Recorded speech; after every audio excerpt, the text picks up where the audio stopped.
Hi. Big boss నేను on and ఆఫ్లో చూస్తూ ఉంటాను. బిగ్ బాస్ గురించి నేను ఇంతవరకు ఎప్పుడు మాట్లాడలేదు, ఆ ప్రోగ్రామ్ గురించి కానీ.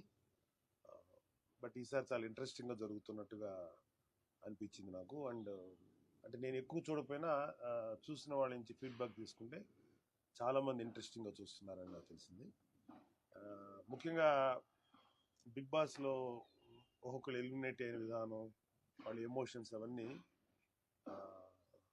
కొన్నిసార్లు అంటే ఒక మనుషులు ఖచ్చితంగా ఒక ఒక ఒక ప్లేస్లో కొంతకాలం ఉండి వెళ్ళిపోవాల్సి వచ్చినప్పుడు వాళ్ళ ఎమోషన్స్ అండ్ కొన్ని రియల్ లైఫ్ సిచ్యువేషన్స్, లేకపోతే ఈ గేమ్స్లో ఒకళ్ళు ఎమోషన్స్ గురవటం ఇవన్నీ చూడటానికి కొంచెం ఇంట్రెస్టింగ్గాను, తర్వాత ఎవరు ఎలిమినేట్ అవుతారు ఎవరు ఉంటారు అనేటువంటి ఉత్కంఠ మాత్రం బాగా రేపుతున్నాడు బిగ్ బాస్. Very nice.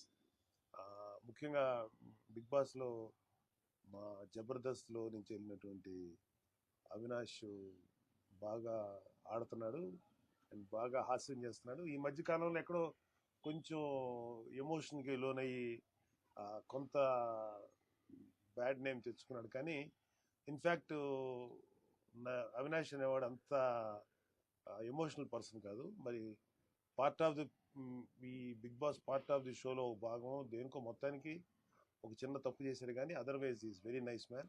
అతన్ని బిగ్ బాస్కి మీరు మనస్ఫూర్తిగా సపోర్ట్ చేయండి. నేను అతను కూడా సపోర్ట్ చేస్తున్నాను.